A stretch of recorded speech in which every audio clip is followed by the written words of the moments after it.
Le conte. Le conte est un texte généralement court qui a pour but de divertir. Il permet au lecteur de s'évader de la banalité de son quotidien. Le conte peut également être le miroir des faiblesses humaines. Il a alors un rôle moralisateur. Dans les contes pour enfants, les principales idées abordées sont les monstres et la peur d'être dévoré, les cauchemars, la hantise de se retrouver seul au monde ou encore d'avoir faim. En s'identifiant au héros, l'enfant se rassure et en tire des leçons pour sa propre conduite. Le conte se déroule dans deux univers différents. Premièrement, le récit fantastique. Le récit fantastique se caractérise par l'apparition d'un événement surnaturel ou anormal dans un univers tout à fait réaliste. Ici, le réel et l'irréel se croisent. Ces phénomènes résultent de la rencontre du personnage qui mène une vie normale avec un être étrange et qui transforme ainsi sa vie. Cela déstabilisera le personnage. Il doute, il hésite, il n'arrive pas à comprendre ce qui lui arrive. Il tentera d'analyser, d'affronter cet élément irrationnel en vue de retrouver son équilibre. Les thèmes qu'on associe souvent au fantastique sont les morts vivants, les lieux mystérieux, les êtres invisibles, les vampires, les fantômes, les cauchemars, le spectre de la mort ou tout objet magique qu'on peut retrouver également.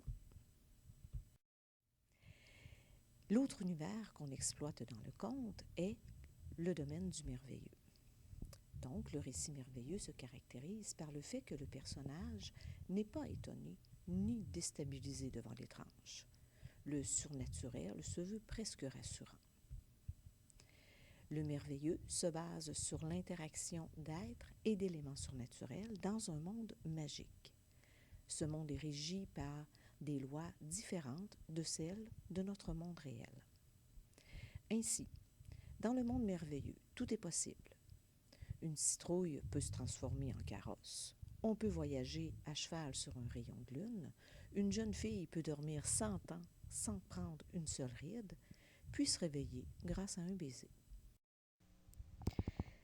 Le conte doit respecter la structure du schéma narratif, c'est-à-dire vous y retrouverez naturellement la situation initiale, l'élément déclencheur ou perturbateur, le déroulement, le dénouement et finalement la situation finale. Plus précisément, la situation initiale, elle présente les personnages et leurs caractéristiques essentielles, ainsi que les conditions dans lesquelles ils vivent. Dans cette partie, les temps et les lieux sont souvent imprécis, plutôt nébuleux. Le lecteur découvre le cadre dans lequel l'action va prendre naissance. Le temps employé est donc habituellement l'imparfait. Le conte commence généralement par une formule d'ouverture. Alors, vous connaissez le « il y a fort longtemps, en ce temps-là » et notre traditionnel « il était une fois ». L'élément déclencheur, perturbateur, c'est un événement, un choix du personnage qui vient bouleverser la stabilité de la situation initiale. C'est la raison de la quête ou de la mission du héros. Cette perturbation est souvent signalée par un complément de temps. Le passé simple sert à relater cet événement qui déclenche l'action. Par la suite, la partie le déroulement, c'est ici la partie la plus longue du récit, puisqu'elle correspond aux aventures du personnage principal. Elle relate les épreuves qu'il rencontre et qu'il doit surmonter.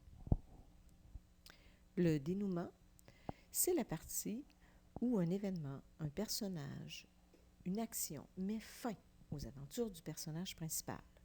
Ici, le personnage réussit ou échoue sa mission.